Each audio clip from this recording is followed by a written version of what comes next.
Which universe are we living in, folks? Is it the standard 616? Is it 2099? Who's to say? Or is it one? I don't know, but let's find out. I am the Gentlemanly Gamer. That is Zane Taichou, and welcome to another episode of Undisputed Nerds, where we talk comic book movies, news, TV, and all that other kind of stuff that goes on out there in the world. How are you, Zane? How's it going? What's new in life? Good, thank you. Yeah, not too bad. How exciting. This is a really exciting topic, isn't it? Like, I can't believe, I've seen across the Spider-Verse.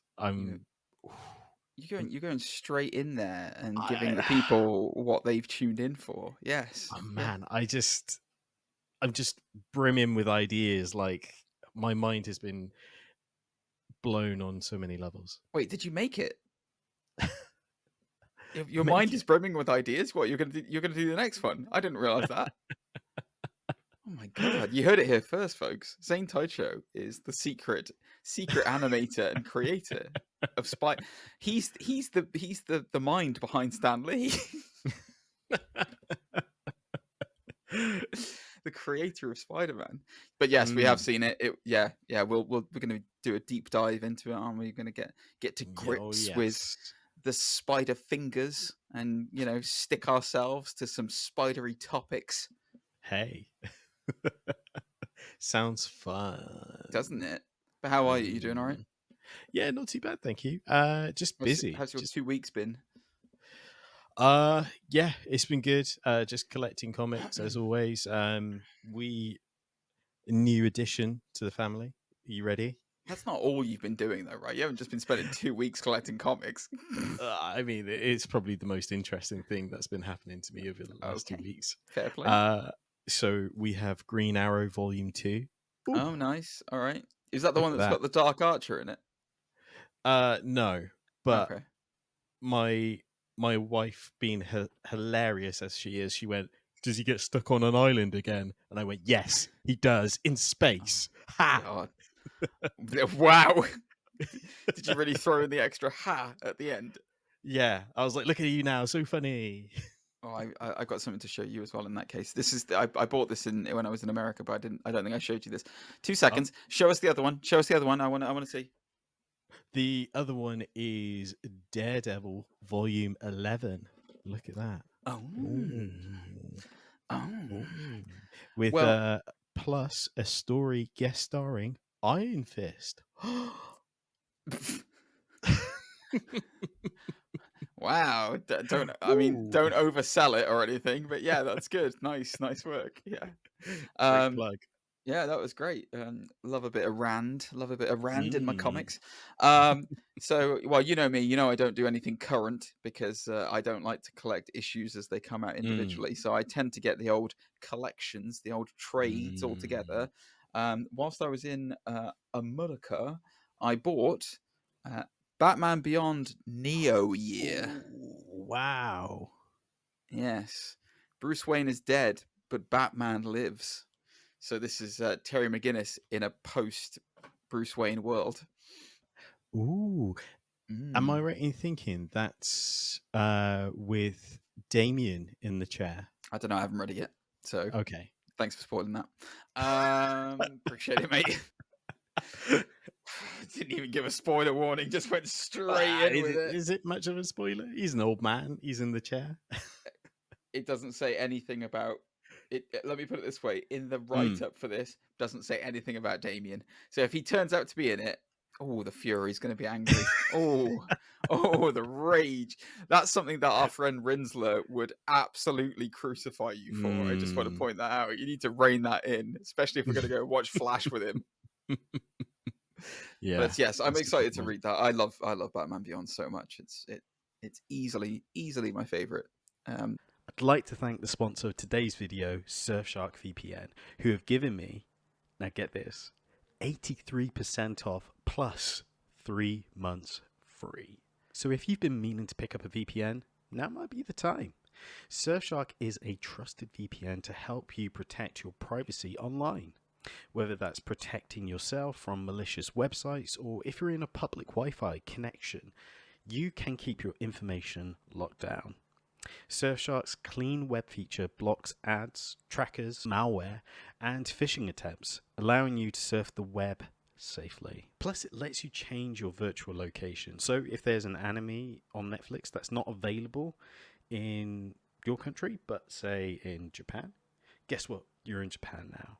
You want to use BBC iPlayer to watch all of Doctor Who. So pick up Surfshark using the link in the description down below. Use code Undisputed Nerds and get 83% off and 3 months free. There's a really good version by Sean Murphy who did the White Knight series. Oh yeah.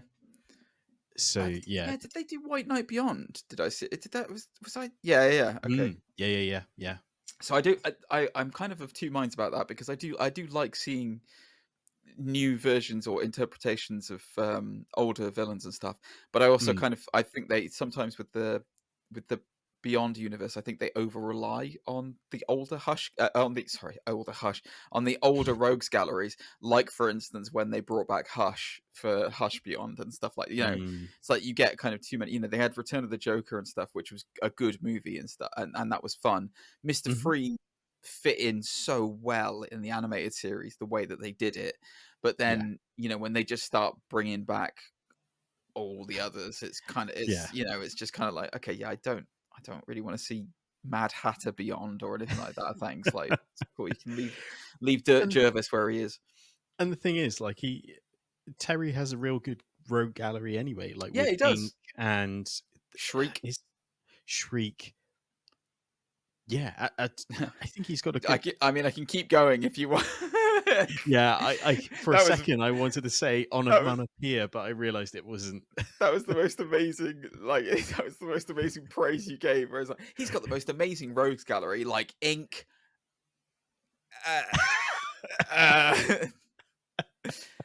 Yes, I love it.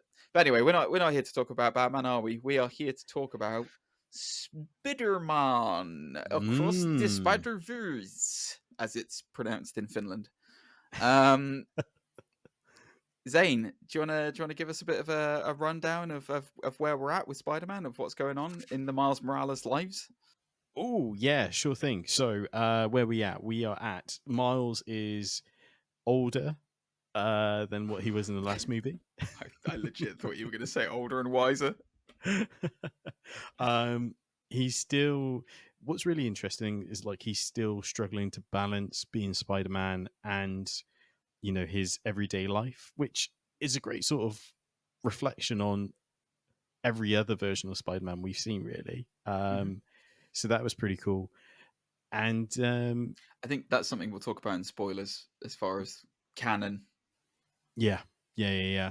And yeah, it's again, he's trying to keep this secret from his parents, but also he's trying to balance school and his grades and everything, and the wackiness that comes with being Spider-Man, of helping people stop villains and everything else, and protecting he's still in Brooklyn in this one. Yeah, he's Brooklyn based. So really cool. But what's really interesting is, like, maybe that's getting to spoilers. Maybe we'll get to that in a moment. Yeah. Was there anyone else from the previous Spider-Man movies that makes a return as far as, like, kind of main characters right at the beginning? Oh, it's a great point. Yes, Gwen. I feel like there's a focus on Gwen like never before, which is really cool. And I think that might be due to how much of a draw she was in the first movie. Like, people gravitated to Gwen like crazy. Like, the original comic book price went through the roof because of the new fame that character had going forward, which is really cool. And they really fleshed out her story and, brought it to life on the big screen, which is really great. Yeah, Gwen Stacy's a weird character as far as the comics are concerned, because, like, I mean, traditionally speaking, she's a tragedy act. Like, she's the biggest loss besides Uncle Ben that Spider-Man suffers to make him who he is. But then in recent kind of years, there's been, like, this huge resurgence, because she came back in the 90s when the Jackal kind of cloned her in the Clone Conspiracy saga. But it wasn't great because then there was this weird, awkward thing where it's like she gets pregnant with Norman Osborn's baby, and it all gets a bit icky, and yeah, no, not cool. So a lot of people just forgot about Gwen for a long time, and then they brought her back as Spider-Gwen, this alternate reality version of her. But then there's been loads of different ones. There's Gwenpool as well now. There's like lots of different Gwens. So yeah, the character really has had a bit of a resurgence, and I think part of that is due, like you said, Into the Spider-Verse was a big hit as far as kind of like her character was concerned, so it makes total sense for her to come back. But yeah, you're right, there is a huge emphasis on her in this one, much more so than in the first one, I would say. In the first one she was kind of a wingman to Miles, and in this one it's almost like she's a co-lead. Yeah so yeah, it's great because the movie starts with her kind of story and everything, so anything that you may have missed previously through conversation and everything, they recap, but visually this time, which is and you get to feel the real gravity of it all as well. So speaking of gravity, remind us what happened at the end of Into the Spider-Verse, where it was left off. At the end of the first one, all the Spider men and women from different dimensions got to go home. The collider that created the whole dimensional rift was destroyed, and Miles found a new faith in himself as Brooklyn's new Spider-Man. Yes. Yeah. I mean, as far as I'm concerned, like Into the Spider-Verse, the first one, was, I personally think it's tricky because I do have a love for the Tom Holland films a lot, but I genuinely like I do feel that Into the Spider-Verse was probably the best Spider-Man film they'd done. Oh yeah, 100%. Like, it's so good, it's so well done. And then I think that this one had a lot of weight riding on it coming into it. So again, non-spoilers right now, for those of you who want to kind of like just understand and then go and see it. The story is literally focusing on Gwen and Miles in their relative dimensions, but then there's a new baddie called the Spot, who we won't go into the kind of full spoilery details of that until we get into that. But I really like that they, and this is what I liked when they used Prowler in the first one as well. In addition to Kingpin, because obviously Kingpin's fairly mainstream, but not necessarily. But I love that they're using villains that are not necessarily mainstream villains. I love that so much, because the Spot is a wacky villain. Like I remember seeing him in the animated series back in like 1994. And in again, non-spoilers for this film, in the animated series he could like make holes basically, and little tiny portals on himself, and then throw them places, and that that was his pet, so he could make Spider-Man punch himself basically, and that was his powers. It's a crazy wacky villain, but in this one they do such a good job of making him, like, the development of him is amazing, and we'll talk about that when we get onto the character development. Absolutely. So I think that's probably, I mean, as far as kind of like non-spoilers are concerned, I think that's probably about as far as we can go without getting into some heavy spoiler territory. Do you want to have a quick talk about the visuals of it, what it looks like? Because we can do that without doing some spoilers. Yeah, definitely. Visually speaking, it is absolutely sensational. It's so experimental yet so well deserving of like the sheer, how do I say this? You're just engrossed with the amount of different styles that it throws at you in a non-jarring way, the amount of like the way they use the visual elements as well. So I was saying, like, when there's an emotional conversation, the background changes constantly to progress and almost emote. It's almost like the feeling of the conversation, if you know what I mean, just adds that extra element to it. It's so amazing. even just effects like running water, paint colors and stuff, just adds to it more dramatically. It's so good. It's so good. Yeah, I agree completely. They did a good job of the bombastic comic feel of it. What I really enjoyed about it as well, just from a visual standpoint, was this. I guess this could be I consider a minor spoiler, so careful, guys. I apologize if it does, but there are multiple Spider-Men in this, from multiple different dimensions, and they did an incredible job of differentiating between the dimensions. So, like, for example, Spider-Gwen's dimension was very, like, it had this like pinky hue, so you Yes. knew for a fact that you were in Spider-Gwen's dimension. There's the dimension 42 was kind of a greeny hue. Yeah. It was like there was and they did uh, not I will just say the number, but I won't tell details of it because it is spoilery. 942, I think it was. It was really clean and like crisp, and like everything was like super shiny, and it's like that is like that. It just looked so good the way that they did that and portrayed that, and it's the same when you get to different Spider-Men. When you've got like obviously the drawing of Miles and of Gwen, is really crisp and really clean. But then people should know this because he was in the trailer, I believe. But like Spider-Punk, for example, like he's all like jaggedy and like punk rock, like ripped from a newspaper page and stuff like that, and it looks so cool. And I was like, that is brilliant the way they've done that. It just, yeah, visually speaking, it was fantastically good. The sound was also really good in this as well. The sound editing was amazing. They did a fantastic job. Yeah, I loved it. I think that really is the stretch of where we can go to with non-spoilers, isn't it? Yeah. Do you want to give a verdict before we go into the spoilers? Oh God, I mean, if we're doing our usual standardized, undisputed, disputed, this is easily undisputed for me, like easily undisputed. 100% agree with you there. Yeah, it's fantastic, guys. Go if you haven't had anything spoiled for you, go and watch it now. If you haven't seen it, it is incredible. You will not be disappointed by this. Enjoying the show? Make sure to share the podcast with a friend or family member. Yeah, let's get into spoilers then. So characters, Yes. Zane Taichou. Would you like me to run through very quickly the list of Spider-Men that appear in this film? Hit me with the list. All right. So we've got Miles. Yep. We've got Gwen. We've got original Peter B. Parker with Mayday, his daughter.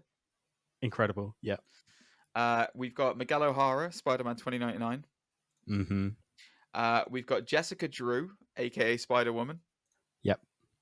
We've got Parvita Prabhakar, Spider-Man India, makes an appearance. We've got Hobie Brown as Spider-Punk. We've got Ben Reilly. We've got Spider-Man Noir. We've got Spider-Ham. We've got Spider, who make a reappearance from the original film. There are a lot of these. I'm going to whiz through them as quickly as I can. PlayStation Spider-Man. Yes. Spider-Man Unlimited from the cartoon animated series. Yes. We've got the Spectacular Spider-Man from the cartoon animated series. Yes. We've got the original 60s animated Spider-Man from the series. There is Japanese Spider-Man is in there in the background. We've got so there's a bit of a spoilery in this fact that both you get a reference to and an appearance from Andrew Garfield and Tobey Maguire's Spider-Man from the movies. Let's see, going through, we've got the Bulletproof Spider-Man Mark II armor. We've got the Alex Ross designed Spider Armor Mark IV. Yes. We've got Mary Jane Watson Parker as Spider-Woman. And also you've got Annie Mae Parker, who's the daughter of MJ and Peter. So presumably it's going to be another one coming up. We've got Maybelline Riley, aka the Steampunk Lady Spider, is in there. Oh. Werewolf Spider-Man was in the background of one of them. Did notice that, yep. Spider Cop. I don't know if you saw Spider Cop. He was in the Spider-Man game. The Mangaverse Spider-Man was in the background as well. I don't know whether you saw him with the big missed hands. That one. Yeah. Superior Spider-Man showed up at one point. Ooh, I missed that. Anya Carosan's Spider-Girl. So she's missing her signature ponytail in it, but the costume is like, it's basically the Spider-Woman suit, you know, the black with the big white symbol down the middle of it. Yeah. Spider-Woman 3, I think it was, or whatever it was. There is a Mayday version of Spider-Girl, apparently, just a generic Spider-Girl. The classic armored Spider-Man was in it. So that's the silver and the gray, silver and the black. Let's have a look. Scarlet Spider was in it. The Scarlet Spider suit. So not Ben Reilly Scarlet Spider, but the other one. Yeah, the cane one. Yes.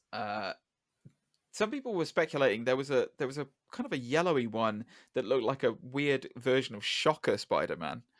So it looked exactly like Spider-Man, but it was Shocker. There's the Earth X Spider-Man, who's basically the really fat guy. Okay. Yes. That makes sense. Spider Monkey was there from the Marvel Apes universe. Oh, right. He's literally in the background. These are all background shots. These are all the ones that have appeared in. They appear at some point. I will explain why they appear. The Amazing Bag Man. So that's when he has to borrow a suit. From the Fantastic Four. Exactly. Yeah. Cyborg Spider-Man was one that really made me pop when I saw him. So that's the big hulking guy with the rocket launcher arm. Oh, yeah. That was Cyborg Spider-Man. Doppelganger. So that's the Spider-Man that's got multiple arms and is like a demon version of Spider-Man with a weird mouth and stuff. The Iron Spider costume was in there. Ends of the Earth costume was in there. Spider Bite. So that's the lady who's the Avatar. She was quite prominent in it. The Avatar? Yeah, so she's in virtual reality. Oh, right. Yeah. So her avatar is there, but she's actually back in her own dimension. Captain Spider was apparently there, so that's a version of Spidey where Peter's high school bully Flash Thompson was bitten by the radioactive spider instead of him. So he was there in the bit where they all point at each other. Spider Cat. Yes. Obviously. Let's see, what else have we got here? Spider Side, a clone of Peter Parker with impressive shape-shifting abilities, was in there at some point. Oh yeah, the tentacled futuristic Spider-Man 2211, also known as Dr. Max Bourne. So it's the guy who looks like Doc Ock. Yeah, but his mechanical arms has fingers. Yes. Yeah, that's the one. Spider Rex. Yes. Prehistoric Earth where dinosaurs reign supreme. The Spider Therapist. So he's basically a meme character. Web Slinger, the Wild West version of Spider-Man with his spider horse. Lego Spider-Man is in this. Spider-Man UK. And I think that is the end of the list of the Spider-Men. So there was some that I recognize. Yes. Just quickly, one of them being the armored Spider-Man from the Dan Slott run, which is pretty cool. Oh yeah. There was Julia Carter Spider-Woman. So it's, like you said, a similar outfit, which is the black with the white, but has the like white go-go boots. Oh right. Oh, maybe that's the one that I got. Oh yeah, that could be the one that I was thinking of, which is the Corona. What's her name? I can never say her name. The other one, Spider-Woman 3. Yeah. So that was cool. The other one I saw was the Future Foundation. Oh yes, Spider-Man. Yes, I saw the Future Foundation when they come to fix India. Yeah, with the lab coat. Cool. Yeah, but it was a female. It was a female Future Foundation Spider-Man. Where I was like, okay, I don't remember him having breasts when he was in the Future Foundation, but that's good. And the Renew Your Vows. Oh yes, Mary Jane Spider-Woman in the white outfit with the red accent, so that was pretty cool. I saw there was the other one that wasn't on this list as well. There was the Earth X version of him or of her, sorry, where she was in the Venom, like the blood red, like she's got like it's basically like a symbiote suit, but it's like tendrily kind of thing. That one was in the background as well. I noticed that in one of the chase scenes. So let's kind of go into detail. Why are there so many Spider-Men in this, you ask? Well, this is full spoilers now, guys. So the gist of it is that it's very similar to the MCU's multiversal TVA agency plotline thing. Mm-hmm. So the idea is that when there is an intricate web of life and destiny that all the Spider people are connected to, and on this intricate web of life and destiny, basically certain things have to happen and certain events must happen, and then every other story is unique. So if any of these things are disrupted, it can cause a chain reaction that could break the entire web of life and destiny. So for example, if Uncle Ben didn't get killed and ends up living a happy life, or a Spider-Man doesn't have some form of Uncle Ben style tragedy. I'm not talking about the rice here. I'm talking about Uncle Ben, the character, not Uncle Ben's rice. That would be, I have a tragedy of those every 5 seconds when I spill it out the microwave. Gone off on a tangent. Yeah. So if a Spider-Man has an Uncle Ben style tragedy, if he doesn't have, or if they do not have a Spider-Man Uncle Ben style tragedy, it knocks out and causes an anomaly, and then it could flatline the entire dimension, which could then in turn destroy the whole web. So in an effort to prevent this, there is a almost TVA-esque authority agency of Spider-Men that are and women, sorry, spider people, or not necessarily people, spider things, society, yes, they call it. Society, thank you. That are interdimensional travelers who are there to protect dimensions from collapsing. Mm-hmm. And that's what they're there for. They are preventative measures to stop the web from collapsing on itself. Who leads them, Zane? Why, it's only bloody Spider-Man 2099, aka Miguel O'Hara. Yeah, a very evil Miguel O'Hara in this one. I was really, yeah, I'd say alpha. Not really, because he's like fully enveloped by his like vampiric spider curse in this one, isn't he? Mm-hmm. So yeah, I think I'd say they're setting him up to be quite evil in this one. Like he was very authoritarian, like lockdown, not really true to the spirit. In the recent Spider-Man 2099 run that I read, where he's kind of gone back in fighting crime before his time, as the tagline goes. He's kind of like he's trying to prevent his dimension from going to the poop. But he's also falling in love and still doing good, but he does walk that dark side quite a lot of, like, how far is too far and what can I do to stop things. Interesting. And in this one it's just like he's by any means necessary, doesn't matter what happens, by any means necessary, that is it, this has to go. And I don't know if it's really in as far as like in keeping with the Miguel O'Hara character.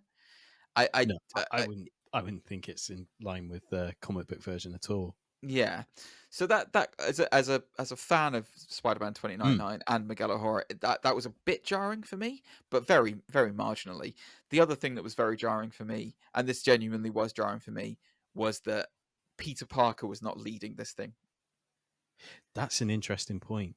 That is a very interesting point. Because I don't care, I as much as I love Spider-Man 2099, and I do love Spider-Man 2099, and maybe this is exactly the reason why it was Miguel O'Hara and not Peter Parker, but Peter Parker is he's Spider-Man. Like, he is. I know that a lot of people consider Miles Spider-Man now, which is completely fine, and it's a generational thing. But Peter Parker is the quintessential Spider. Like, if there was a family tree, he would be the very root of that entire tree, right? And Sure. like the idea that any other Spider-Man would be in charge of a like legion of Spider-Men, do you know what I mean? It just feels. I hear what you're saying, yeah, because like again, like using the comic books as an example, the closest thing I can think of was the Spider-Verse version, because Yeah. it does pull bits from it, like the Web of Destiny, which was, I feel like, is better in this movie than it was in the comic. Oh my god, yeah. But the other thing is, thinking back of it, Cosmic Spider-Man was almost like the leader in that, where he had the beard and he protected all the other Spider-Men who were on the run. Yeah. I don't mind it being Miguel on this. I kind of like, because if you think about it, Miguel is all about justifying the ends, which makes sense because he's from the future. So the ends makes means sort of scenario. I kind of like that he's this possessed driven yes, kind of guy. I mean, I understand why they've done it, because you needed someone to be that kind of like, basically that a dick. Sorry, for lack of a better word. He needed to be that kind of aggressive, like, you know, no, this is how it has to be. There's no give. I just question. So I understand why they did it, and I also understand that it would have been too confusing because we had that previous Peter B. Parker, who was Miles's mentor in the previous movie. So I do get why they did it, but just from a purist standpoint, it should have been a Peter Parker. Even if you had to make it like the symbiote version of Peter Parker, you know what I mean? Black suit Peter Parker.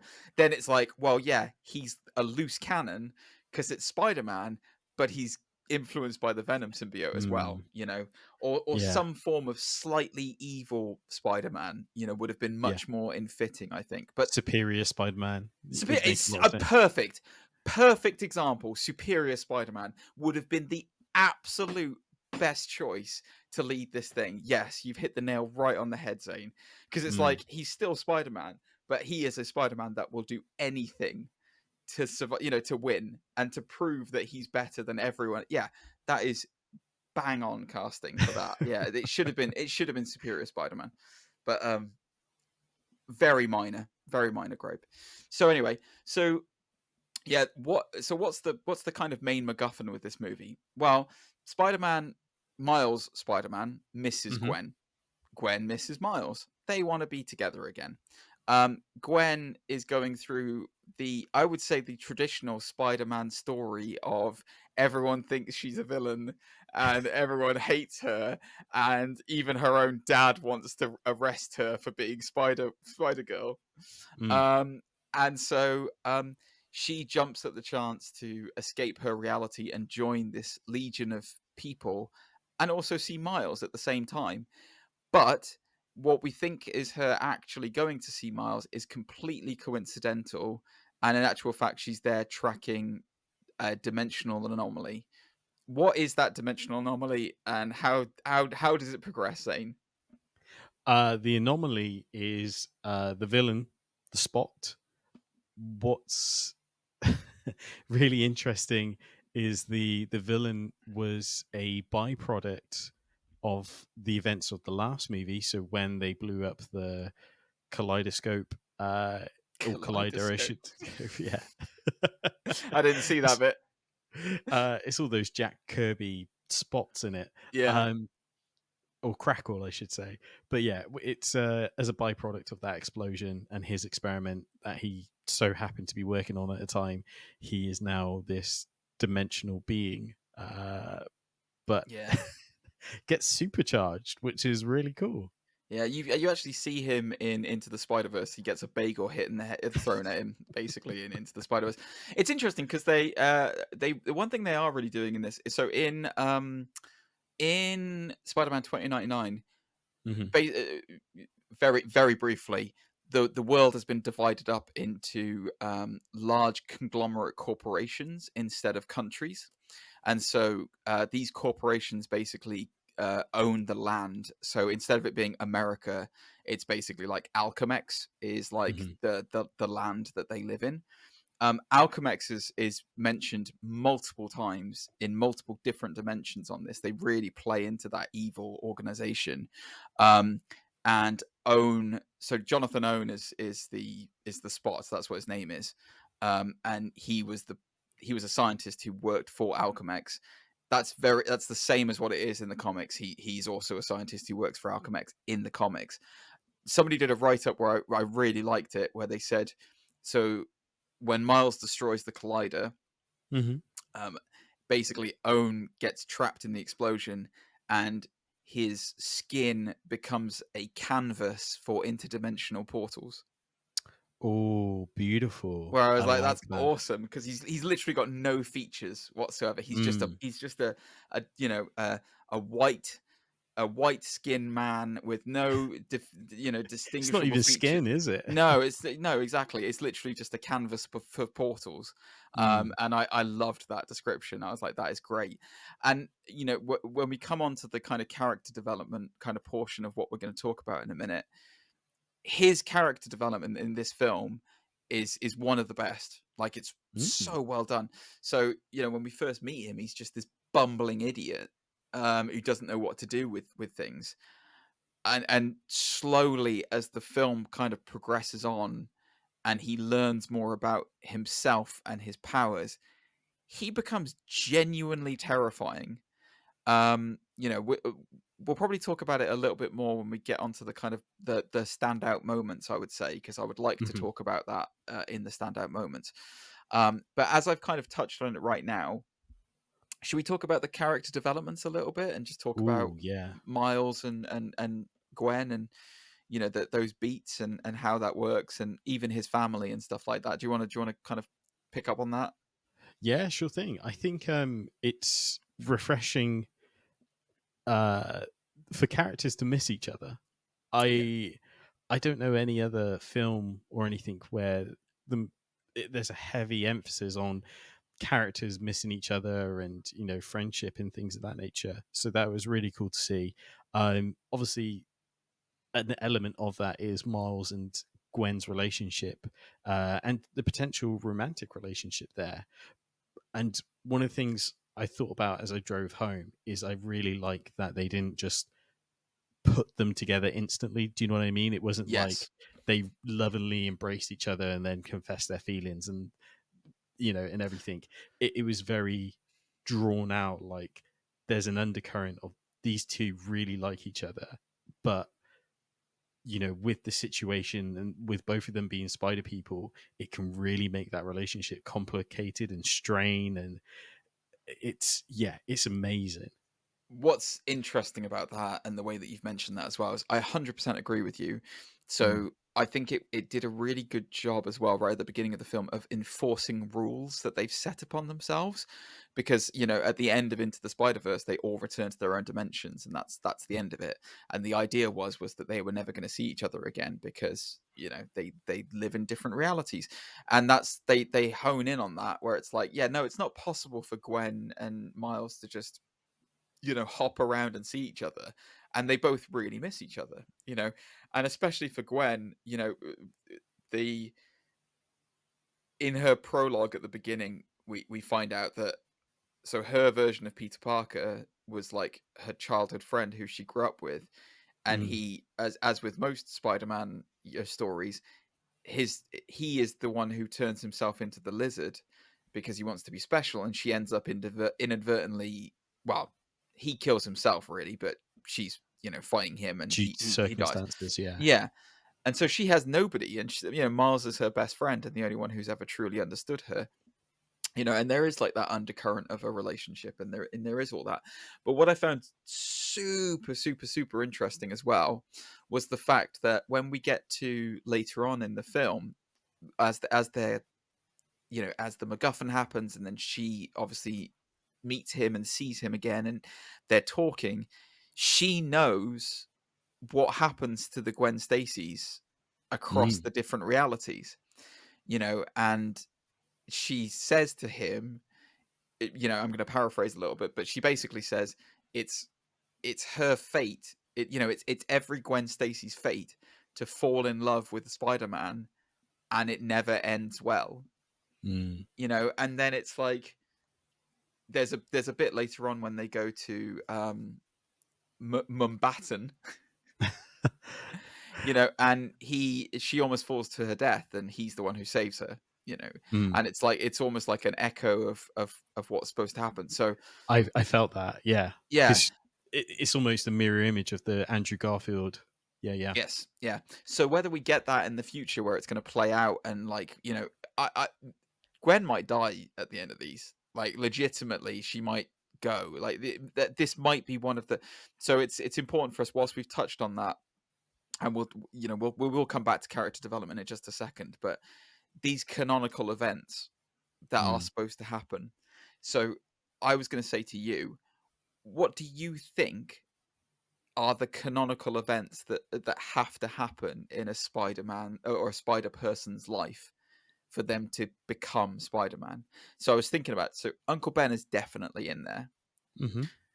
A form of Uncle Ben, some kind of tragedy. So let's say probably with Gwen, it was the Peter Parker tragedy, I would guess. Man, I don't know, but we'll see. Anyway, some form of Uncle Ben. We know from what we've been told in the film that a police captain that Spider-Man knows and is involved with in some friendship stakes has to die, a la Gwen Stacy. I think I can't remember what the name of the police captain is in Spider-Man India, but he dies. Captain Singh. Singh, thank you. That's the one. So the idea is that potentially it could be Miles's dad, who is just about to become police captain. So there's that. Canonically speaking, is Gwen Stacy dying a canon event for a Spider-Man? Wow. Or some form of love tragedy, Yeah. That's a tricky one, potentially, because then you've got to think of because if that's a canonical event, is symbiote a canonical event? He's got to go through that journey to touch the dark side and then come through it. Is him getting married to getting some form of marriage, or they getting some form of marriage and having a child, is that a canonical event? You know what I mean? It's like, it's interesting. It's an interesting thing that it opens up as to what's a canonical event for a Spider-Man. Yeah, because thinking out loud, and again drawing from comic books, there's usual certain events as well. There's always a clone conspiracy. Even Miles has had a clone conspiracy recently. But I think what this movie also tries to tell us is that not necessarily the rules have to apply to Miles, because he's a Spider-Man of multiple consequences, of dimensional consequences. Well, yeah. So let's wing back then to the character development and talk about that. So, yeah, as the film goes on, probably one of the biggest spoilers is the idea that in the first film, when they're messing around with the collider, the spider that bites Miles doesn't come from his own dimension. It comes from dimension 42. So that spider was never meant for him. It was never supposed to bite him. And so as a result of that, he himself is an anomaly across this Spider-Verse. Which is interesting when you think about it, because there aren't any other. It's the same with Gwen, I guess, technically, because there's no other Miles Morales-esque Spider-Man that I can think of in the. No, it's it's really interesting, because it's been a huge fan theory for years. Because again, in that first movie, the spider glitches to kind of insinuate it's from a different dimension, but it's never mentioned in the first movie at all. And it's kind of like, it's amazing that it's brought up here, and almost as a motivator for O'Hara, that Miles can exist without the consequence of another dimension. If I'm making sense there, saying that out loud, I think it does, but I think as we go on in character development as well, we do see there is a very large consequence of that, because that means that Earth 42 or Dimension 42 has no Spider-Man.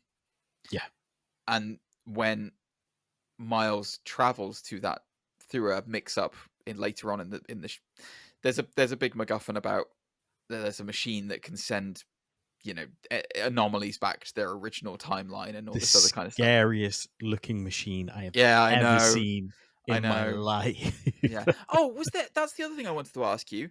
At one point when they're doing the chase, so at some point, basically, Miles becomes the anomaly, and everyone's like, "Oh, you're going to cause the web to crash when you save your dad." Yada yada yada. So there's this massive Spider-Man chase where basically it's like hundreds of Spider-Men and women going and animals and creatures all chasing after Miles to try and stop him and keep him trapped in where it's safe. In I guess that is supposed to be 2099, isn't it? That's Miguel's universe. I think that was the idea. Yeah, that's what I was kind of thinking, because all the vehicles are futuristic and everything. Yeah, so the universe that I was making when I was alluding to at the beginning of the show in the non-spoilers is this kind of very clean, crisp, futuristic universe where they seem to have like a sky shuttle that travels up to like space, which I thought was like this in like this weird like traveling up. I thought their base was underground. It was like an underground city, because the elevator they went on was upside down. Well, yeah, that's what the 2099's like, because there's all these like undercities and stuff like that. It's all layered on itself because the world basically collapsed in like so in like 2050 or something like that. There was like atomic war and stuff, and so when humanity and the corporations took over, they built on top of the old world. So that's why the higher up you go, the higher up in society you're supposed to be.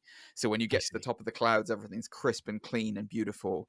Whereas when you get further down, it's all grimy and grungy, and that's a very kind of quite a sci-fi trope that's very statistically, they bring that up in a lot of things, and they did it really good here. Like, it looked really cool, especially when they were going down the different levels of like into the guts of like the world and stuff. It looked cool.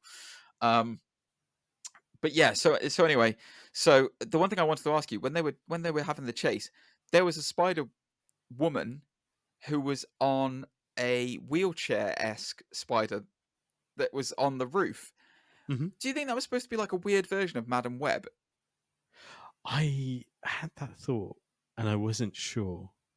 Because when I saw the big spidery thing that sends people back to different dimensions and stuff, I was like, oh, maybe that's that. Maybe that's their version of Madam Web.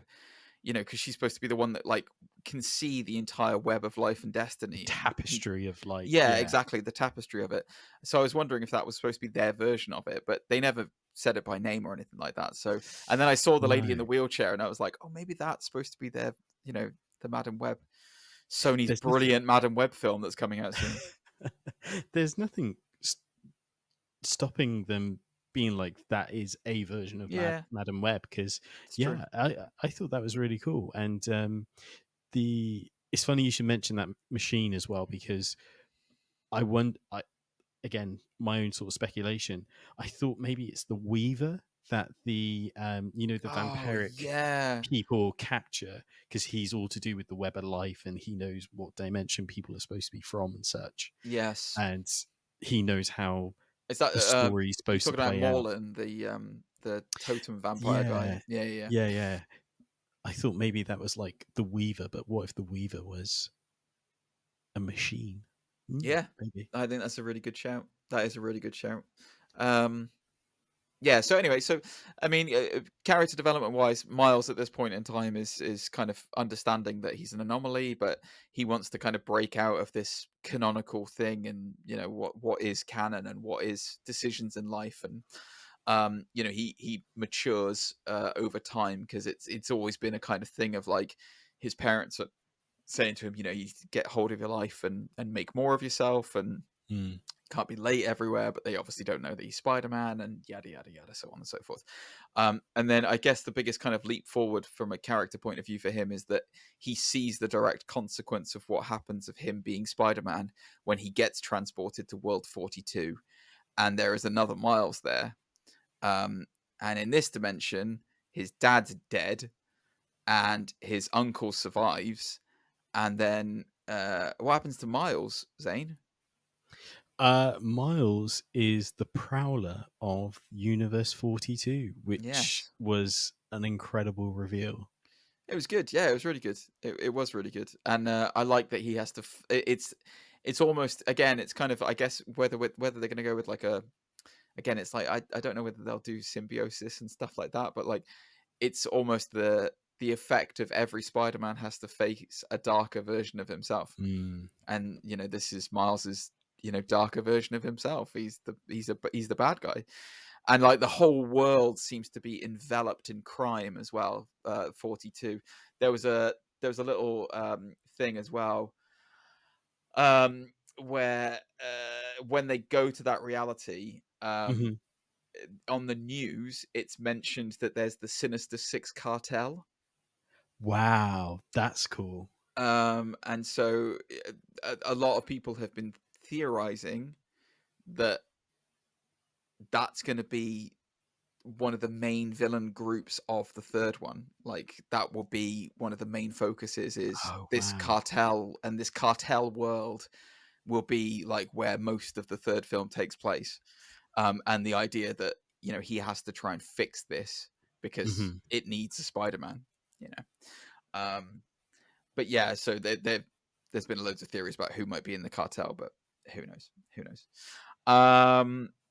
And then, yeah, so then Gwen is obviously realizing that she's made a mistake by hurting him because she knew about the fact that he was an anomaly, but didn't tell him. And, you know, it's all, and then Peter B. Parker comes back and acts as a mentor again. And, you know, the whole kind of thing kind of closes back around into the character development of like, you know, there are these canon things, but Spider-Man as a hero, is he defined by his tragedy, or is he defined by trying to do everything right, you know? And that's the kind of overarching question, I guess. Meanwhile, Miguel is getting more and more tyrannical and authoritarian, and just wants to basically stop him from you know, doing anything bad. Did you like the writing of this one compared to the first one?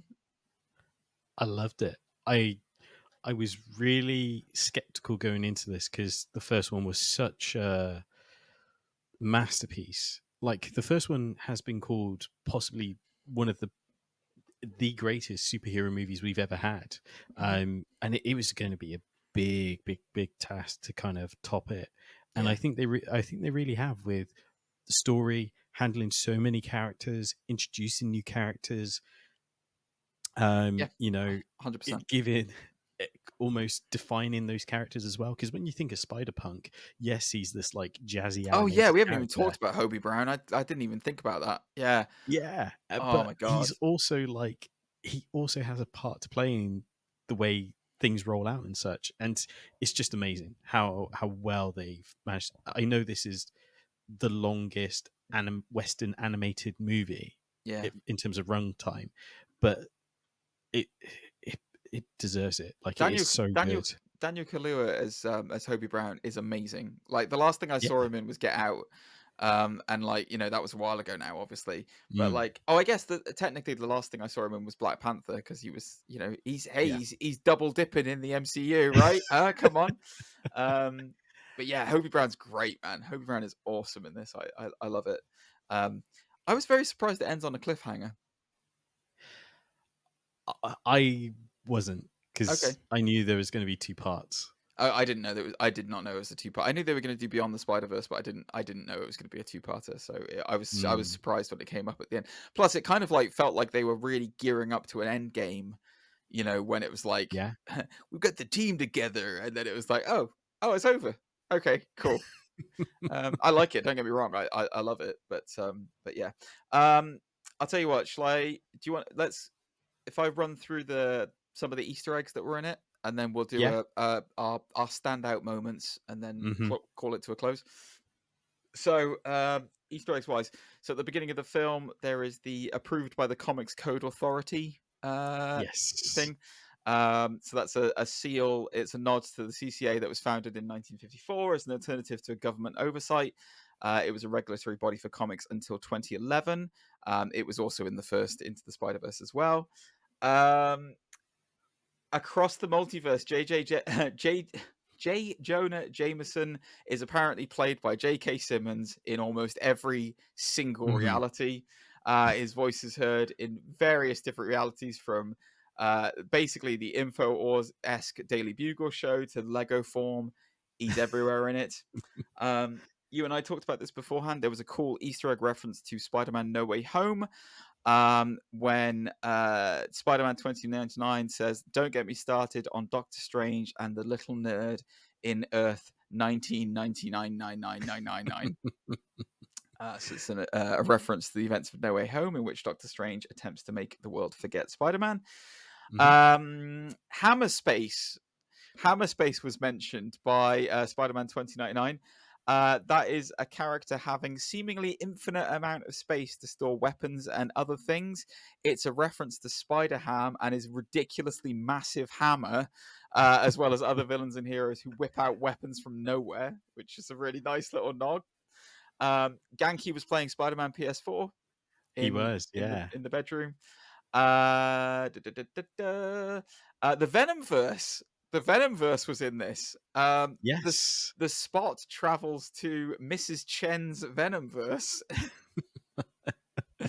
So for those of you who have seen the film Venom, there is a convenience store that he goes into that is Mrs. Chen is the shopkeeper of, and the Spot visits there and has a conversation with her and picks up some Venom gum, which I thought was like quite on the nose. Yeah, but no Tom Hardy. No Tom Hardy, no. There was a point where there was a little nod to Spider-Man 2 when the Spot is reflecting on his powers, and he says, "The power of the multiverse in the palm of my hand." So, yes, Dr. Octopus famously says, "Power of the sun in the palm of my hand." Armadillo, the villain Armadillo, makes an appearance, and Miles whoops his booty in about 5 seconds. So he runs into all kinds of distractions and hurdles.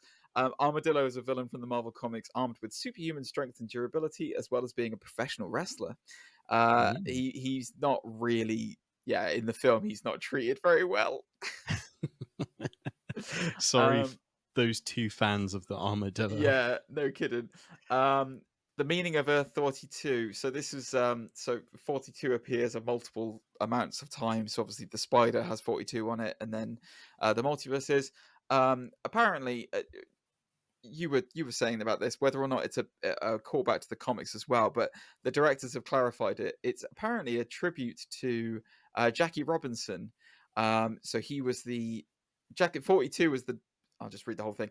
42 was Jackie Robinson's jersey number from the Brooklyn Dodgers. He was a barrier-smashing black superhero in baseball, and Miles is a color-smashing black superhero in Spider-Man comics, and that's why 42 is referenced a lot. Insomniac Spider-Man is in it. There is it's a very minor one, but Gwen makes fun of Spider-Man 2099 by calling him a smattering of names like Dark Garfield and Blue Panther, which is a reference to Black Panther, obviously. There is a load of cartoon Spider-Men, from Spectacular Spider-Man to Spider-Man Unlimited. Scarlet Spider, Ben Reilly, is in this, and he is voiced by Andy Samberg. He's fantastic because it's so good, especially when he monologues himself. Like, that is the best thing. "I'm going into an alley. It looks really dark. Strange that there's nobody around at this time of night. I wonder what I'll see over here. There's a strange portal opening up." So 90s. It was. So we mentioned earlier on, Mayday is Peter B. Parker's baby. Andrew Garfield and Tobey Maguire both show up as cameos. It's all archival footage, but they're basically in the canon events that, like, Uncle Ben dying. This is one, blink and you'll miss it. Alfred Molina makes an incredibly quick voice cameo as Doc Ock saying, "Hello, Peter." And it sounds like the exact line from No Way Home, so it's likely just lifted from there rather than the actor re-recording it. But it does happen. It's when they're going through the tunnel of all the different versions of Doc Ock's. Yes, exactly. Yeah. And probably the biggest Easter egg, and this was a huge Easter egg, and this was the thing that nearly made Zane explode out of his seat. Would you like to tell us what the biggest Easter egg whilst they were going through that, traveling through that list of villains from different dimensions? Yes. So one of the villains was a version of Prowler, played by, in real life, Donald Glover. Donald Glover made a live action appearance as the Prowler in this film. Yes. Full suit. Full suit.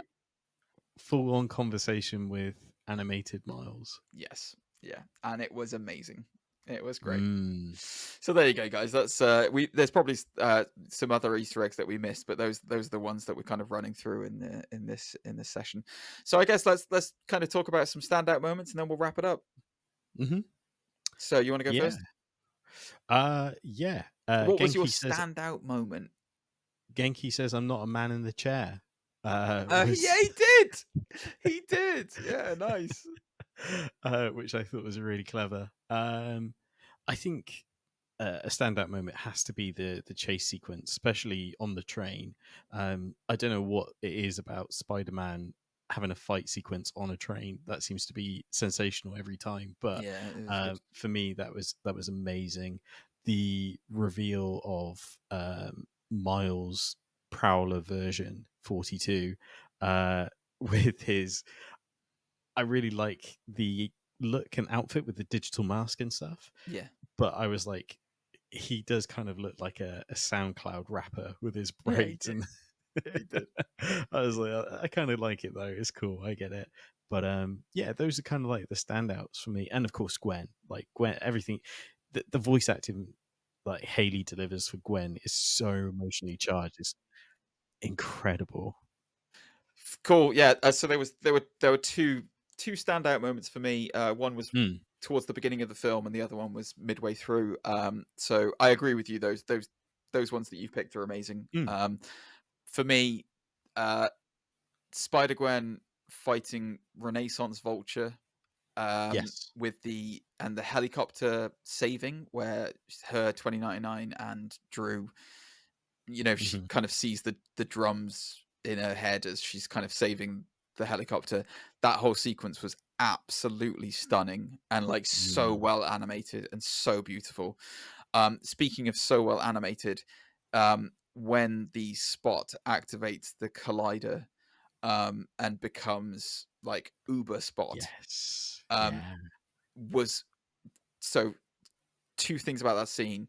Firstly, he went from being villain of the week to being universal threat, and it was unbelievably cool. Like it just and like the animation and artwork on it, where he's just like almost like just a black hole, just siphoning all of this like color into him, and it just turns into nothing, was just amazing. It looked so good, like so good, and the art style around him was just so bombastically cool, where it was like it was just literally just inhaling all these colors into blackness. And I loved it, and I thought it was fantastic, and it genuinely upped the stakes for him, where it's just like I can't wait to see what happens in the sequel to stop him from from doing this. And yeah, I absolutely loved it. So yeah, those were the two standouts for me. But yeah, it's amazing, guys. Obviously, if you're watching this review all the way through, you've probably seen it already. If not, if you haven't seen it and you've just had it spoiled, still go and see it. It's still fantastic. And I can't wait for the sequel. I'm definitely going to go see this again whilst it's in cinemas, because once wasn't enough to experience this movie. Isn't it weird how the best thing that Sony have done with Spider-Man is animated stuff? It's so weird. It's like, Sony, just why can't do this, Sony, with your live action films? It's really not hard. It really shouldn't be, Like, I don't care about Kraven the Bloody Hunter. Give me more of this. Give me a Spider-Gwen movie. I don't think they really, the execs or the producers, whoever, I don't think they really look over what they're doing in animation, because they're so like, oh, it's animation. Yeah. It's all about live action. But I don't know if you saw, but I think it's Amy Pascal Right. announced that they're doing a live action Miles Morales Spider-Man movie. Good. You know? I mean, it's good, but I'm kind of worried at the same time, because this is, it's the same people who made Morbius. Like, come on. Yeah, but I mean, it's not always bad. I know, like, the Andrew Garfield movies are good, and the I Tobey mean, movies are no, good. whoa. No. The Andrew Garfield movies are passable. You know, then the second one is you've got to admit the second one is not good. Like, I mean, I've rewatched it and it's fine, but like, it's not good. Yes, okay, the Maguire movies, the first one was the first one of its kind, so fine, it gets a pass. 2 is good, I will give you that. Yes. 2, Yeah. 3 is not good. You know, No, 3 is, there's elements that are good. No, generally they have mishandled Spider-Man a lot over the years. You know, like I mean, if you look at the ratio of good to bad, it is more tilted before the MCU picks it up in the bad territory. You know, and like, let's not talk about Venom and Let There Be rubbish, and then you know there's just Morbius. I mean, no, just that's it, Sony. Yeah. No, do this stuff, man. It's so good. And it's Spider-Man has so many good characters. The Spider-Verse, there are so many good characters that you could do so many good things with in live action. It doesn't have to be difficult. No. I'd even watch I'd watch a Spider-Man India film after this. Yeah, me too. Anyway. Me too. There we go. Zane, how can they get in touch with us if they want to tell us what they thought of Spider-Man? You can email us. You can follow us on all of our social media at undisputed_nerds. All the relevant links will be in the description down below. And as always, you can follow me on Instagram at DRK_Archer. That's Dark Archer. That's Dirk Archer. Dirk. No, it's Archer. Dirk, the famous private investigator, Dirk Archer. If you play MMOs, you know it's abbreviated. Yeah. And nobody plays MMOs anymore, Zane. Get over it. It's Dirk. It's Dirk. Dirk Archer. I'm never letting you get away with it. Whatever. GG, where can they follow you? You can find me on Twitch, twitch.tv/gentlemanlygamer. I'm streaming every Tuesdays and Thursdays, doing a load of different things. Just doing the Terminator Resistance games at the moment. They're amazing. They're fantastic. They do not deserve the bad rap. And then you can also find me on the gram at gentlemanlygamer, although I haven't updated it for a while. I need to get back on that at some point. I'm on YouTube as well from time to time, but yeah, that's not relevant. Just go to my Twitch page. That's where all the stuff happens. That's where all the good stuff happens. Sensational. We're going to be back in 2 weeks. God knows what's it's Flash, isn't it? In 2 weeks, it's Flash, baby. Yeah, Ezra Miller is going to be doing a full-blown wrestling match on his way out. There's going to be choke slams galore. You can't wait to see it. It's going to be amazing. God knows what else he'll do or steal on the way out the door. It's the last time we get to see Ben Affleck as Batfleck. You don't know that. I do in my heart. I would say it's definitely the last time that we'll see Ezra Miller as the Flash. I don't know if it's the last time that we'll see Ben Affleck as Batman. Because all I will say is it was going to be the last time we'll ever see Michael Keaton as Batman, and now we're going to see Michael Keaton as Batman again. So never say never, mate. Are we? Yeah, Batman Returns was going to be the last time we.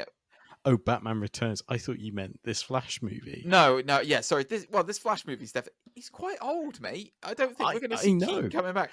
No, I meant like, what I meant was the idea was that we were never going to see Michael Keaton as Batman again. Right. You know, it's been 30 years. Yes. So never say never. There's a very high chance Affleck could come back at some point as Batman. I see. You know, he's been universally loved as Batman. So like, I wouldn't necessarily, you know, wouldn't put past him. Anyway, we'll see. We'll see. We'll see you in 2 weeks for what we thought of Flash. Absolutely. Make sure to like, share, subscribe. We'll see you soon. See you later, guys. Thanks very much. Bye.